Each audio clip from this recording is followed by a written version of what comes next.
اعوذ باللہ من الشیطان الرجیم بسم اللہ الرحمن الرحیم السلام علیکم ورحمۃ اللہ وبرکاتہ۔ اہلاً وسہلاً مرحباً۔ میں اپنے سب پیارے اسٹوڈنٹس کو ویلکم کرتی ہوں آج کی کلاس میں۔ الحمدللہ اللہ سبحانہ تعالیٰ کا فضل، اس کی رحمت ہے کہ ہم نے 3 جز مکمل کر لیے اور آج ہم چوتھا جز شروع کریں گے، اور اللہ تعالیٰ سے دعا ہے کہ جس طرح ہم نے 3 جز مکمل کیے، اللہ تعالیٰ اسی طرح ہمیں 4 جز بھی اور ایک دن انشاءاللہ 30 جز بھی مکمل کرنے کی توفیق عطا فرمائے۔ آپ سب کیسے ہیں؟ آپ کا کل کا دن اچھا گزرا؟ چلیں الحمدللہ۔ انشاءاللہ آج ہم اپنی نئی دعا شروع کریں گے، دعا نمبر 4۔ کل ہم نے درود شریف پڑھا تھا جو کہ تھوڑا بریف ورژن تھا درود کا۔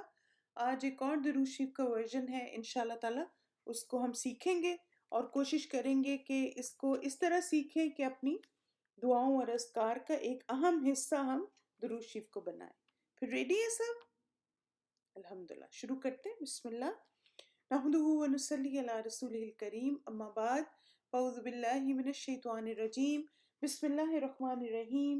رب اشرح لی صدری ویسر لی امری واحلل عقدۃ من لسانی یفقہوا قولی، رب زدنی علما، اللہم انفعنا بما علمتنا وعلمنا ما ينفعنا وزدنا علما، اللہم اہد قلبی وسدد لسانی واسلل سخیمۃ قلبی۔ دعا سے پہلے حمد و ثنا اور درود کی اہمیت۔ فضالہ بن عبید رضی اللہ عنہ کہتے ہیں کہ ایک روز رسول اللہ صلی اللہ علیہ وسلم ہمارے درمیان تشریف فرما تھے کہ ایک آدمی مسجد میں داخل ہوا، نماز پڑھی اور دعا مانگنے لگا، یا اللہ مجھے معاف فرما اور مجھ پر رحم فرما۔ رسول اللہ صلی اللہ علیہ وسلم نے فرمایا، اے نمازی، تو نے دعا مانگنے میں جلدی کی، جب نماز پڑھ لو اور دعا کے لیے بیٹھو تو اللہ کی شایان شان حمد و ثنا کرو، پھر مجھ پر درود بھیجو، پھر اپنے لیے دعا کرو۔ فضالہ بن عبید رضی اللہ عنہ کہتے ہیں کہ ایک دوسرے آدمی نے نماز پڑھی اور اس کے بعد اللہ کی حمد و ثنا کی، نبی صلی اللہ علیہ وسلم پر درود بھیجا تو نبی صلی اللہ علیہ وسلم نے ارشاد فرمایا، اے نمازی دعا کر، تیری دعا قبول کی جائے گی۔ تو آپ دیکھیں کہ یہاں پر اس حدیث میں ہمیں دعا کرنے کے ایٹیکیٹس یا دعا کرنے کے آداب سکھائے جا رہے ہیں۔ یعنی جب دعا مانگیں تو ہمیشہ یہ سوچیں کہ کس سے مانگ رہے ہیں۔ وہ رب جو اتنا بڑا رب ہے، عظیم رب ہے، جو پورے جہان کا خالق ہے، رب العالمین ہے، اس جیسا کوئی بھی نہیں، نہ اس جیسی کسی کی شان ہے۔ تو جب اس سے مانگیں تو ایک ادب، احترام اور ایک طریقہ اپنائیں۔ جیسے آپ دیکھیں نا، کسی بھی بڑے شخص سے بات کرنے سے پہلے ہم کہتے ہیں اچھا یہ فلاں عہدہ رکھتے ہیں، مثلا آپ پریزیڈنٹ سے ملنے گئے تو ایک فارمل طریقہ ہوگا بات کرنے کا، کسی اور سے ملنے گئے ہیں تو آپ سوچتے ہیں اچھا ان کا یہ مقام ہے تو ان سے اس طرح بات کرنی چاہیے۔ تو ہمیں یہ بھی سکھایا گیا کہ ہمیں دعا کیسے مانگنی ہے، اور دعا کیسے؟ سب سے پہلے اللہ سبحانہ تعالیٰ کی حمد و ثنا کریں، پھر اس کے بعد نبی صلی اللہ علیہ وسلم پر درود بھیجیں۔ اس سے فائدہ کیا ہوگا؟ اللہ کی حمد و ثنا سے آپ دیکھیں جیسے انشاءاللہ ہمارے اندر اور زیادہ توحید مضبوط ہوگی، پھر نبی صلی اللہ علیہ وسلم پر درود بھیجیں گے، اللہ کی 10 رحمتیں آئیں گی، اور جب رحمتیں برس رہی ہوں اور اس وقت انسان دعا مانگے تو انشاءاللہ اس کی قبولیت کے چانسز بڑھ جاتے ہیں۔ آج کا جو ہمارا درود ہے اس کو پڑھتے ہیں انشاءاللہ۔ اللہم صلی علی محمد عبدک و رسولک کما صلیت علی ابراہیم وبارک علی محمد وعلی آل محمد کما بارکت علی ابراہیم وآل ابراہیم۔ ایک دفعہ اور پڑھتے، اللہم صلی علی محمد عبدک و رسولک کما صلیت علی ابراہیم وبارک علی محمد وعلی آل محمد کما بارکت علی ابراہیم وآل ابراہیم۔ اے اللہ اپنے بندے اور رسول محمد صلی اللہ علیہ وسلم پر اسی طرح رحمت نازل فرما جس طرح تو نے ابراہیم پر رحمت نازل فرمائی، اور محمد صلی اللہ علیہ وسلم اور آل محمد صلی اللہ علیہ وسلم پر اسی طرح برکت نازل فرما جس طرح تو نے ابراہیم علیہ السلام اور آل ابراہیم علیہ السلام پر برکت نازل فرمائی۔ ابو سعید خدری رضی اللہ عنہ نے بیان کیا، یعنی اب اس درود کے بارے میں حدیث دیکھتے ہیں۔ ہم نے کہا اے اللہ کے رسول صلی اللہ علیہ وسلم، آپ پر سلام اس طرح کیا جاتا ہے، یعنی سلام کیسے؟ جیسے مثلا ہم جب کہتے ہیں نا اللہم صلی وسلم علی نبینا محمد، تو وہ ایک طرح سے درود و سلام اکٹھا ہو گیا۔ لیکن آپ پر درود کس طرح بھیجا، یعنی یہ اسپیسیفائی کریں ہمیں کہ اگر ہمیں آپ پہ درود بھیجنا ہو تو کیسے بھیجیں۔ آپ صلی اللہ علیہ وسلم نے فرمایا اس طرح کہو اللہم صلی علی محمد عبدک و رسولک کما صلیت علی ابراہیم وبارک علی محمد وعلی آل محمد کما بارکت علی ابراہیم وآل ابراہیم۔ اس دعا کی اہم اور خاص بات کیا ہے کہ اس دعا میں ہم نبی صلی اللہ علیہ وسلم اور ان کی آل پر رحمتیں اور برکتیں نازل کرنے کی دعا مانگ رہے ہیں، یعنی بہت ہی زبردست درود اور سلام ہے یہ۔ اللہ کا صلوات بھیجنے کا مطلب اللہ کے نبی صلی اللہ علیہ وسلم پر نعمتیں، عزت، بلند مرتبہ اور رحمتیں نازل کرنا ہے۔ نبی صلی اللہ علیہ وسلم کی آل سے مراد ان کی اولاد، ان کی امت اور ان کے پیروکار ہیں۔ الحمدللہ آپ دیکھیں ہم جب بھی درود پڑھتے ہیں یا مانگتے ہیں دعا میں تو کیا ہم کر رہے ہوتے ہیں کہ نبی صلی اللہ علیہ وسلم کی آل پر، یعنی ان کی اولاد اور پھر امت کی حیثیت سے ہر انسان اس درود شریف کی رحمتیں اور برکتیں حاصل کر رہا ہوتا ہے جو نبی صلی اللہ علیہ وسلم کا امتی ہے یا ان کا فالوور ہے۔ یہاں پر جو ایک امپورٹنٹ بات ہے نا وہ ہے کہ جو ان کے فالوورز ہیں، یعنی ان کی سنتوں کو فالو کرتے ہیں، ان سے محبت کرتے ہیں، ان کی لائف سٹائل کو اپناتے ہیں، تو جتنی دفعہ دنیا میں درود شریف پڑھا جاتا ہے، آپ دیکھیں 1.5 بلین مسلمز ہیں، ہر کوئی نماز میں درود پڑھتا ہے اور آل محمد اس میں استعمال ہوتا ہے، ہر درود میں موسٹ آف دا ورژنس میں آتا ہے۔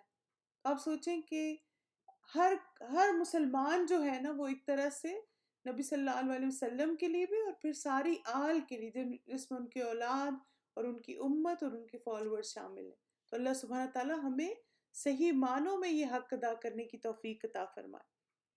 ابراہیم علیہ السلام کا حوالہ خاص طور پر کیوں دیا گیا؟ کیونکہ جب ہم یہ دعا کرتے ہیں تو اس کا مطلب ہے کہ یا اللہ جس طرح تو نے ابراہیم علیہ السلام پر اور ان کی اولاد پر رحمتیں اور برکتیں نازل کی، نبی صلی اللہ علیہ وسلم اور ان کی آل پر بھی ویسی ہی رحمتیں اور برکتیں نازل کر۔ اور آپ دیکھیں کہ خاص طور پر جو ایک رحمت اور برکت ہم دیکھتے ہیں ابراہیم علیہ السلام کی زندگی میں، کہ اگر آپ ان کو ایز اے فادر دیکھیں تو ان کی ساری اولاد جو ہے وہ انبیاء تھے، ان کی اولاد میں اسماعیل علیہ السلام، یعقوب علیہ السلام، اور آگے آپ دیکھیں پھر اس کے بعد جب ہم دیکھتے ہیں کہ ان کی جنریشن اگر وہ دادا ہیں تو ان کے پوتے کتنے سارے انبیاء تھے، یعنی ان کی ساری جنریشن جو ہے اس میں اللہ سبحانہ تعالیٰ نے انبیاء بھیجے اور انہیں اپنی دین کی خدمت کے لیے چن لیا۔ پھر آپ دیکھیں اللہ کی رحمت اور برکت کیا تھی کہ اللہ تعالیٰ نے ابراہیم علیہ السلام کو چنا کہ وہ قبلہ تعمیر کریں، بیت اللہ بنائیں، اس کی بنیادیں رکھیں۔ تو جب ہم امیجن کرتے ہیں اور دیکھتے ہیں ابراہیم علیہ السلام کی زندگی تو پھر انسان رشک کرتا ہے کہ کس قدر پرفیکٹ وہ انسان تھے اور اللہ تعالیٰ نے کتنا ان کو موقع دیا اور کتنے مختلف قسم کے کام کرنے کا ان کو موقع دیا اور ان سے دین کی خدمت لی۔ اللہ تعالیٰ ہمیں بھی اسی طرح چن لے اور ہم سے بھی دین کی خدمت لے، اور نہ صرف ہم سے، ہماری نسلوں میں ایسے لوگ پیدا ہوں جو کہ اللہ تعالیٰ کے دین کو لوگوں تک پہنچائیں اور ایک پازیٹیو اور پروڈکٹیو مسلم بنے۔ آمین۔ درود شریف کی کثرت دعا، اذکار اور عبادات میں اعلیٰ درجہ رکھتا ہے، یعنی جب آپ اس کی کثرت کرتے ہیں تو آپ ایک میجر عبادت کرتے ہیں۔ ہر پریشانی، غم، رنج، دکھ، تکلیف کے موقع پر اور معاملات میں آسانی کے لیے کثرت سے درود پڑھیں۔ تو اس لیے جتنا یہ درود آپ کی زندگی کا حصہ ہوگا اتنے معاملات آسان ہوں گے۔ اب یہ ہے کہ کب کب درود پڑھیں ہم۔ نماز میں تشہد میں سلام پھیرنے سے پہلے پڑھنا، جیسے الحمدللہ آپ کو پتہ ہے کہ نبی صلی اللہ علیہ وسلم نے جو ہمیں نماز کا طریقہ سکھایا اس میں کیا تھا کہ جب آپ تشہد میں بیٹھے سب سے پہلے التحیات، پھر اس کے بعد نبی صلی اللہ علیہ وسلم پر درود، اور پھر جو چاہیں ہم دعا مانگے۔ تو اس وقت جو نماز کی حالت میں بھی دعائیں مانگی جاتی ہیں، تشہد میں درود شریف کے بعد سلام پھیرنے سے پہلے وہ سب بھی دعائیں قبول ہوتی ہیں، کیونکہ وہ ایک سیکوینس وہی ہے، اللہ کی حمد و ثنا، درود اور پھر دعا۔ ہر رنج، غم، دکھ، تکلیف کے موقع پر اور گناہوں کی بخشش کے لیے درود شریف کو اپنی دعا کا حصہ بنانا۔ اس کے بارے میں ایک بڑی پیاری حدیث ہے، ترمذی کی حدیث ہے، حسن درجے کی۔ حضرت ابی بن کعب کہتے ہیں کہ میں نے رسول اللہ صلی اللہ علیہ وسلم سے عرض کیا، اے اللہ کے رسول صلی اللہ علیہ وسلم، میں آپ پر کثرت سے درود بھیجتا ہوں، اپنی دعا میں کتنا وقت درود کے لیے وقف کروں؟ آپ صلی اللہ علیہ وسلم نے فرمایا، جتنا تو چاہے۔ میں نے عرض کیا، ایک چوتھائی صحیح ہے، یعنی 1/4؟ آپ صلی اللہ علیہ وسلم نے فرمایا، جتنا تو چاہے، لیکن اگر اس سے زیادہ کرے تو تیرے لیے اچھا ہے۔ میں نے عرض کیا، نصف وقت مقرر کر دوں، یعنی ہاف ٹائم اس کے لیے کر دوں؟ آپ صلی اللہ علیہ وسلم نے فرمایا، جتنا تو چاہے، لیکن اگر اس سے زیادہ کرے تو تیرے لیے اچھا ہے۔ میں نے عرض کیا، 2/3 مقرر کر دوں، یعنی 2/3؟ آپ صلی اللہ علیہ وسلم نے فرمایا، جتنا تو چاہے، لیکن اگر اس سے زیادہ کر لے تو تیرے لیے ہی بہتر ہے۔ میں نے عرض کیا، میں اپنی دعا کا سارا وقت درود کے لیے وقف کرتا ہوں۔ اس پر رسول اللہ صلی اللہ علیہ وسلم نے فرمایا، یہ تیرے سارے دکھوں اور غموں کے لیے کافی ہوگا اور تیرے گناہوں کی بخشش کا باعث ہوگا۔ تب آپ دیکھیں کہ کبھی کبھار ایسے بھی کریں کہ جو آپ کی دعا مانگنے کا ٹائم ہے نا، جتنا بھی، وہ پورا ٹائم صرف درود شریف پڑھتے رہیں۔ انشاءاللہ جو بھی زندگی میں رنج، غم، دکھ، تکلیف دوسروں سے پہنچی ہے، یا کوئی پاسٹ میں غلطیاں ہوئیں، گناہ ہوئے، انشاءاللہ تعالیٰ اس سے دل مطمئن ہوگا اور اللہ تعالیٰ ہمیں مزید نیکیاں کرنے کی توفیق دیں گے کہ جس سے وہ ساری برائیاں ہمارے اعمال نامے سے مٹ سکیں۔ پھر اسی طرح آپ دیکھیں کہ یہ بھی سنت سے ثابت ہے کہ جب نماز جنازہ پڑھی جائے تو اس کی دوسری جو رکعت ہے اس میں درود شریف پڑھا جائے، جیسے اس میں حدیث میں آتا ہے کہ ابو امامہ بن سہل رضی اللہ عنہ نبی اکرم صلی اللہ علیہ وسلم کی ایک صحابی سے روایت کرتے ہیں کہ نماز جنازہ میں امام کی پہلی تکبیر کے بعد خاموشی سے سورہ فاتحہ پڑھنا، پھر دوسری تکبیر کے بعد نبی اکرم صلی اللہ علیہ وسلم پر درود بھیجنا، پھر تیسری تکبیر کے بعد خلوص دل سے میت کے لیے دعا کرنا اور ان تکبیرات میں قرات نہ کرنا، آہستہ سلام پھیرنا سنت سے ثابت ہے۔ یعنی یہ طریقے ہوتے ہیں، 4 تکبیرات ہوتی ہیں جنازے میں، اور اس سے پہلی میں ہم سورہ فاتحہ پڑھتے ہیں، دوسری میں درود شریف، تیسری میں میت کی مغفرت کی دعا اور چوتھی کے بعد سلام پھیرا جاتا ہے۔ تو آپ دیکھیں کہ اس کا مطلب ہے کہ وہ بھی آپ دیکھیں وہی سیکوینس دوبارہ سے سمجھ آ رہا ہے کہ حمد و ثنا، پھر درود اور پھر دعا۔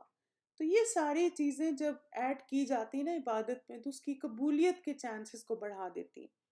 پھر اسی طرح خاص طور پر جمعے کا جو دن ہے، اس دن ہمیں کہا گیا ہے کہ نبی صلی اللہ علیہ وسلم پر کثرت سے درود بھیجیں، یعنی باقی دنوں میں بھی، لیکن جیسے ہوتا ہے نا کہ کچھ دنوں میں آپ کو ایک کام زیادہ کرنے اس کی خاص فضیلت کی وجہ سے۔